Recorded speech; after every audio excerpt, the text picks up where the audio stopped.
watch and burn. Hey everybody, so tonight I am looking to discuss Story of a Junkie. This is a Trauma offering from anybody who doesn't know what Trauma is. Trauma is the production studio that gave us Class of Nukem High, The Toxic Avenger, Dumpster Baby, and all of this Poultrygeist, and there's like a billion more movies that they have provided us with over the decades. Lloyd Kaufman and company. And on one hand, you could argue that Trauma's movies are awful because of their incredibly, their microscopic budgets and the fact that most of the time they don't use real actors, they just use who's ever available. But then on the flip side of that coin, I love Class of Nukem High and Return to Nukem High, and Dumpster Baby was absolutely disgusting. And, oh, that's right, Trauma is also responsible for putting out Combat Shock, which again was another micro-budget film micro-budgeted film that had to do with a Vietnam vet dealing very poorly with what was left of his life after coming home from the war.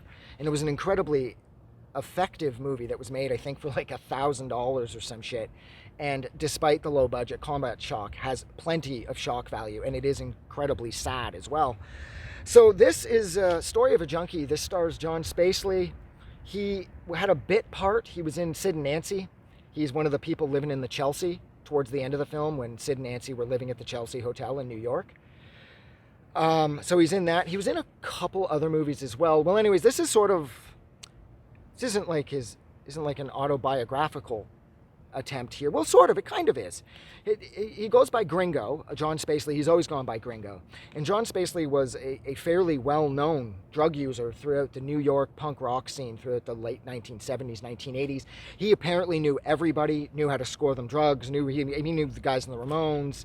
There was even some rumor about him scoring dope for Dee Dee at some point, so that was kind of cool. And he was in Sid and Nancy with Gary Oldman and Chloe Webb.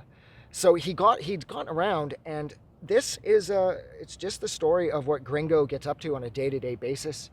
The thing that makes this movie so significant is the fact that all of the drug use and all of the drug users, like the addicts, as well as all the drug dens that John finds himself in, it's all real.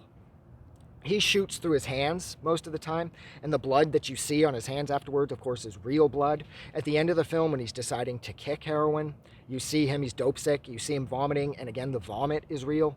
So this movie is on point as far as the realism is concerned, but overall, there's at one point, he's robbed at gunpoint.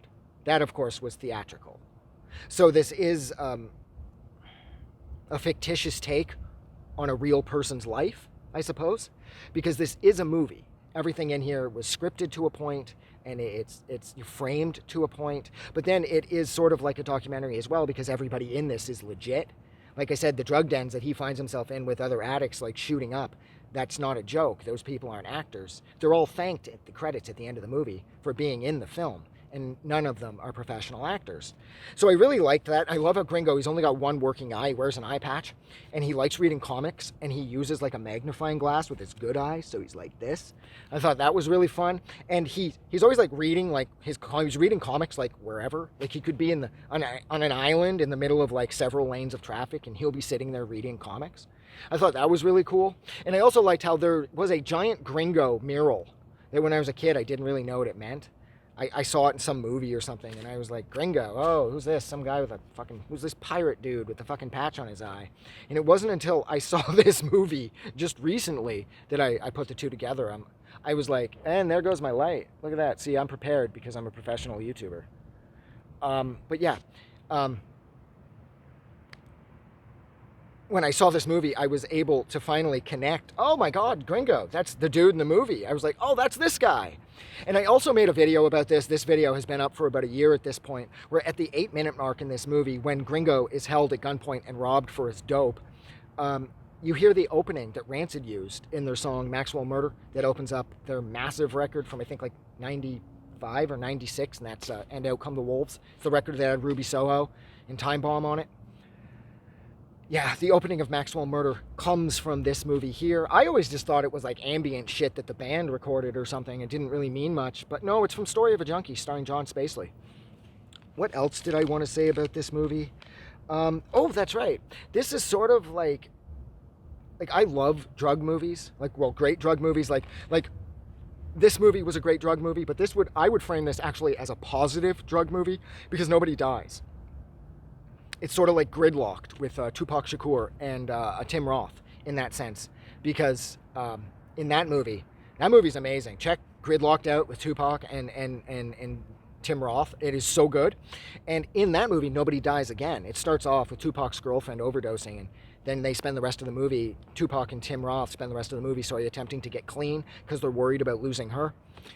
And she doesn't die. So I framed that as a positive drug movie, and so I framed this as a positive drug movie too, because in this, nobody dies. And some of the best drug movies I've ever seen were The Panic in Needle Park with Al Pacino and Kitty Wynn. That is another mostly positive drug movie where nobody dies. Their puppy perishes on a ferry, though, thanks to their drug use. So it was kind of tragic. Requiem for a Dream. Nobody dies in that either, but I would not frame Requiem for a Dream as being a positive drug movie. I love Requiem for a Dream. So there's, how many great drug movies have I seen? Gridlocked, Requiem for a Dream, this, Panic in Needle Park. There's way more than that. Why can't I think of them all? Oh, that's right. I'm old. That's why. The memory's gone, and I apologize for that. But this is a great drug movie. This movie is dirty and gross, and it's got total gummo vibes running all over this. But it is a positive drug movie because nobody dies. There's no real tragedy. Trainspotting, there's another great drug movie that's fun, but also kind of sad because of what, happens to Tommy and Sick Boy's baby. Wouldn't frame it as a positive drug movie, but God, Trainspotting is a fun drug movie. But yeah, this movie is amazing.